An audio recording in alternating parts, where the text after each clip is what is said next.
Hello, my freaks and children.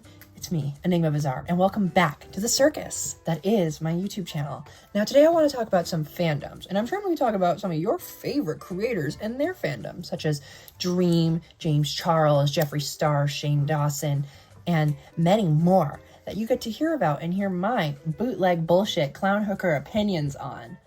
I hope you enjoy this, and please be sure to think about what I'm saying instead of just type and get angry about what I'm saying.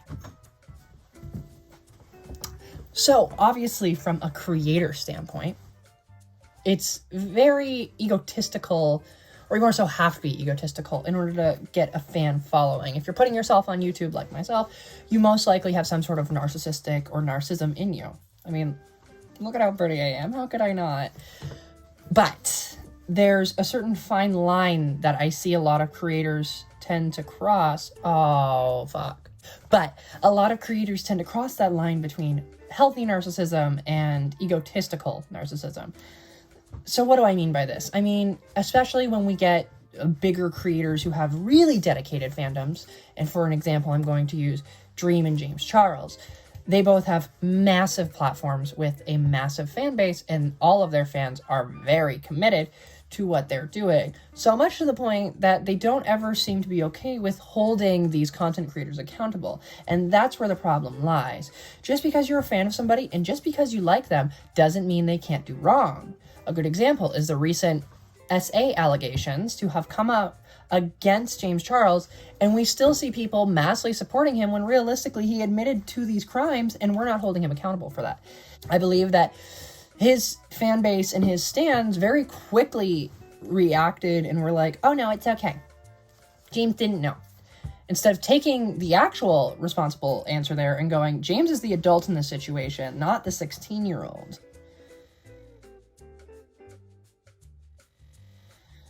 And plus, he was asking for some weird-ass shit. Come on now, I don't like the kink shame, but girl! Besides the point. Another good example is Stream, who overall is very harmless, and he's fine. My issue is not saying that I think Dream has done anything, but it's the fact that fans refuse to accept the fact that Dream can be criticized, because many people criticize Dream. A good example is Moist Critical has criticized Dream before, and rather than the fandom allowing criticism to breathe, they send hate. And that's not productive. If you're not adding to the conversation, then what are you adding? Why are you in the conversation? So when it comes down to content creators such as James Charles and Dream, a lot of times you have to, as a fan, take a step back and just realize your whole life isn't about them. And that's where it gets into that kind of viewer aspect of it. If your whole life and your whole center of the universe revolves around one content creator, baby, that's not your life. And you need to get it together. It's not yours. What do I mean by this?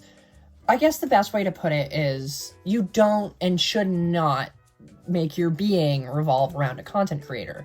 A good example of this, once again, is the Dream stands and the James Charles stands, where I'm using these examples because they're mostly liked, although James Charles is really in heat and he's not getting any coverage of that heat, even though, you know, we claim we're on the side of the victim, but we're just not siding with the victim here because it's a man. Besides the point. Dream is an example instead, because Dream's a lot more PC. So Dream is a good example of someone who has a massive fandom, has a committed fandom. But moreover, I think there's a lot of interesting, because I have friends who are fans of Dream, and even they refuse to accept if you don't like Dream. There's a lot of discourse if you don't like Dream, because in your mind as a fan, you're like, well, how can someone not like the content creator that I like? I'm a Nicki Minaj stan, but that doesn't mean I don't understand that people don't like Nicki Minaj, because Nicki Minaj is not my life. I'm comfortable saying I'm a Nicki Minaj stan because I don't make Nicki Minaj my life. Where Dream stans make them their whole life about Dream. And I know Dream made a video talking about the subject, but I think he really did glaze over the super toxicness that comes with fandoms, because he said that it's a small minority of yellers, and that's fine. You can believe that, or you cannot believe that, because we don't have the numbers there. But moreover, it's the fact that they're louder. That's the problem, though. Even if it was a small minority, if they're louder than the positive people, that's the problem. And that is a problem in general. And he was able to handle it. But there are a lot of small content creators that get a lot of hate from bigger content creators and from the bigger content creators' fandoms or stands. And it results in them not being able to go back on the internet because of how hateful these fandoms can get. And even if it is a small minority, that does not mean that it's not still a problem, sweetie. It's not. And once again, this is no hate to the content creators. I guess it's kind of hateful towards James. this is no hate towards the content creators themselves. It's more so we need to retroactively realize what is the effect that we're causing here. Furthermore, let's get into some actual bad behavior, shall we? Let's talk about people like David Dobrik, Jeffree Star, and Shane Dawson. These are 3 characters on the internet, but when we look at this, and especially when we look at his fans aspects, there is a universal for most people that realizes, oh, the David Dobrik fans are bad, or oh, the Jeffree Star fans are bad, or the Shane Dawson fans are bad, because they've retroactively done something terrible and therefore are getting a spotlight on them for mass criticism. They have done some awful things. Jeffree Star has so many SA allegations put towards him. David Dobrik is being called out for the shitty behavior in his vlogs, and Shane Dawson's being called out for the shitty behavior in his videos. However, I bring up to you, can we still see superfans? And although we acknowledge the superfans are bad, we don't acknowledge the superfans overall are bad. And that's a big issue. A good example, once again, is James Charles right now. James Charles right now, I'm sorry, we don't have an excuse for him. He is talking to a child for, what, the 3rd time. There is a certain amount of times where you go, okay, a mistake, okay, a mistake, okay, a mistake. When's our point of it's not a mistake anymore and it's happened 3 times in a row now? Like I said, I don't hate James Charles. However, James Charles needs to be held accountable. And if anything, could be charged in court. And if you can't be charged in court, yeah, probably should be held accountable, at least by someone on the internet. I don't know. But we brush it under the rugs, and we don't see it as that bad because these influencers are liked. A good example is Dream, is that although I don't think Dream's a bad person, if Dream were to do something, I worry that Dream's fans would act the same way as Shane Dawson or David Dobrik's fans would. If Dream were to do something awful, would we have the same energy, or would the fans have the same energy that David Dobrik, Shane Dawson, and Jeffree Star fans do? Would there be the same energy there? My God, it's a wig. Would we have the same energy, though? Would the fandoms just blindly defend people like Dream if something were to happen? And that's the conversation I think that needs to be happening, is that, once again, I want to preface, I don't think Dream is a bad person. I don't hate Dream. I don't dislike Dream. I'm completely neutral. His content isn't really my type of content. And that's just it. That's all it is. It's not that deep. I'm not hating on Dream.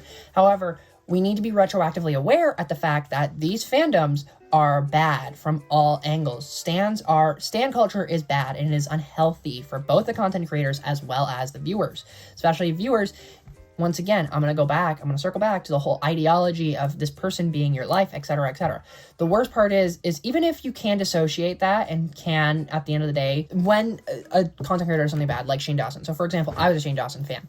I wouldn't say I was a fan, though. I liked his content. I watched his content. Same with Jeffree Star. I watched their content beforehand. Nowadays, obviously, as I've stated, not fan. Not fan, don't like, don't support, nothing.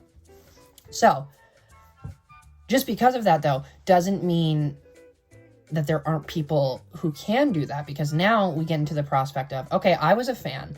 However, the fandom itself, so say for hypothetical reasons, Dream ended up doing something terrible. I'm not going to even throw an allegation out there or state something for an example. However, say for hypothetical reasons, Dream did something awful. Now, sure, the fan base may not act the same way as David Dobrik, Shane Dawson, Jeffree Star, and even though history is just repeating itself with all these content creators over and over again. However, that's something that's still devastating to the fan base. Even if you know that what Dream did was bad, or for example, if you know what Shane Dawson did is bad, it was still probably very devastating to you if you were a super fan and you lived, breathed, and exuberated that YouTuber. And that's where we get into the unhealthy aspects of social media overall as well. But mainly, I do think it's a matter of fandom, and we need to look at ourselves and we need to analyze ourselves in these situations. Do I care a little too much about this content creator? Another good example is Jenna Marbles. I think we all love Jenna Marbles. I don't think there's a single person on this earth that doesn't like Jenna Marbles as a person, because as human, Jenna Marbles is very pure, right? But here's the thing. We, and this is including myself, I had the same issue. When Jenna Marbles left the internet, it was covered in discourse because you had people blaming cancel culture when it wasn't cancel culture. She left herself. Newsflash for anyone who's still mad at cancel culture for Jenna leaving, she left on her own terms. Had nothing to do with being canceled. Go back on Twitter. No one hated on Jenna Marbles as much as Shane Dawson or Jeffree Star actual cancel culture taking into effect. She left on her own terms because she did not like the fact that her platform had spread negative connotation. So, I ask you, how did you take that? And how are you still taking that as I see all these fan pages making edits, making posts? Please, Jenna, come back. Please, Jenna, come back. Why is your life revolving around Jenna Marbles? You have to snap yourself out of it. That's a good way to put it. Get out of your head, girl. Jenna coming back is not going to improve your life. And I think a good way of putting it is, I believe Ludwig once stated, the issues that arise in these situations is you associate your like uptime in life with a content creator. So for example, I came across Jenna Marbles when I was at a very dark point in my life, and after that I had been on the rise. And you associate that content creator with that time because of the fact that that time was when you found the content creator and your life was starting to come up. So I used to do that, and so I was very bummed. However, I'm not sitting here and being like, oh my god, Jenna, come back, Jenna, come back. Would I like Jenna to come back? Of course I would. I don't think there's anyone who wouldn't. However, you constantly posting about it and essentially breaking her privacy and her wishes on what she wants to do with her life because you want her to come back is inherently selfish, and you need to learn how that's not okay. And this further pushes to actual content creators who commit terrible fucking things. Once again, David Dobrik, Jeffree Star, Shane Dawson, all terrible people right now. We know this. It's been proven. And although it's not our apologies to accept, and I'm not telling people to accept or decline their apologies, accept the fact that you need to disconnect yourself from these content creators. Because guess what? There's going to be 100 more after this, and there will be 100 after. There was hundreds before, there were hundreds after. Content creators, no one's perfect. And we need to stop treating content creators like they're all going to be perfect, because it sets ourselves up and these content creators up for failure. You can't sit there and make your life about one content creator. That's bad fan culture, because that puts that on that content creator, firstly. And secondly, that puts all your eggs in one basket. I think we all learned when we were younger, don't put your eggs in one basket. Don't do it.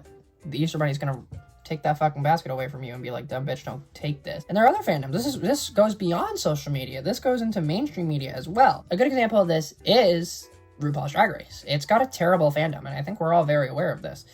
Queens get hated for existing. Queens get shit on for trying their best. And certain narratives are ran, and people don't realize that it's a TV show. They're playing caricatures. That's what it is. Yes, it's reality TV, but how much of reality TV is reality TV? Good example is Jeremy, or as they were known on Drag Race, Fifi O'Hara, who got completely scuffed, fluffed, and fucked all over the place by edits and by the storyline that they wanted to keep her at. But that wasn't Jeremy. That was the character Fifi O'Hara on RuPaul's Drag Race. And anyone who's watched her after that, or them after that, knows that that wasn't who they were, and that Drag Race just wanted a villain for the show. And we also have rampant racism issues and transphobia issues in Drag Race, and honestly, misogyny as well. And then furthermore, though, we've had people completely shamed, booed, off the internet. People like Britta Filter, who went on Drag Race and just got so much hate that she had to leave the internet. How do you justify that? You're a fan of a television show and you're hating on a human being who was given a role. Are you proud of yourself? Really? It's not something that anyone seems to realize, and it's something that I honestly have such issues understanding, is how people even leave hate comments in general, or more so over, like, get so invested in a fandom. Why are you making your life that fandom? Why is James Charles' career so integral to you as a human? You're still a human. I get it that you can form bonds with these people, but at the end of the day, you have to realize these people don't fucking know you. Unless, obviously, you're their real life friend, which is an entirely different story, because you're not a fan at that point, you're a friend. But if you're a fan of this person, I hate to be the one to tell you this, they'll never know you, and you'll never know them. That's just the fact. And you as a human need to start living your own life. You're an individual. You can be a part of a fandom, but you are not the fandom. The fandom is not you. You are you. You, Daryl in the back, Charlene the bitch in the fucking corner, who's, I don't know, a James Charles fan or something. Fucking find him. You are you. So stop acting like you're a part of this bigger picture and na, or that you need an individual in your life, such as a James Charles or a Jeffree Star or a Shane Dawson or a David Dobrik or a Dream to make your life worth living, when that's not what it is. These are content creators. They're making content. It's like a TV show. You need to learn to separate. Make a line for yourself. You can be a fan. You can send messages. You can make fan art. That's fine. No one's hating you for that. But when you get to the point where your identity is correlated to this person, to this individual, that's when you need to take a step back and just go, do I need to be doing this? Is this important to me? Is this fandom? Is this person? And if they are, ask yourself why, and then break that mold. Because guess what? But at the end of the day, they'll never know you. especially when it comes to things like people calling out these creators. You don't need to defend them blindly. A good example of this was Trisha, who defended Shane Dawson blindly forever. And notice she took back her statements and she admitted she was wrong. Learn to do that. We can all be wrong. I've been wrong plenty of time. Plenty of time. Just accept things. Like, James Charles admitted to a crime. I understand when you want to defend somebody and a creator that you care about from false allegations. I get that. But when someone admits to it, like the David Dobrik situation, where none of the Vlog Squad can get the same story straight, you need to start retroactively looking at that and going, oh my God, these people are not what I thought they were. And you're fine to be hurt in that situation because you've put more value to them than a regular human, because that's a content creator that you support and you care for. You need to understand the line. That person's career is not your being. You are an individual. Learn and grow. Well, that's been Enigma Bazaar. I hope you enjoyed this video on the toxic mentality of fandoms, and I hope you start retroactively thinking about you and your place in a fandom. Now, be sure to hit that like and subscribe button and follow me on all my socials, linked below. Oh, and guess what? I have a new TikTok and I stream 3 days a week, Monday, Tuesdays, and Thursdays, every single week over on twitch.tv/Enigma Bazaar. So, this has been a lovely video. I hope you had a great time watching, and goodbye!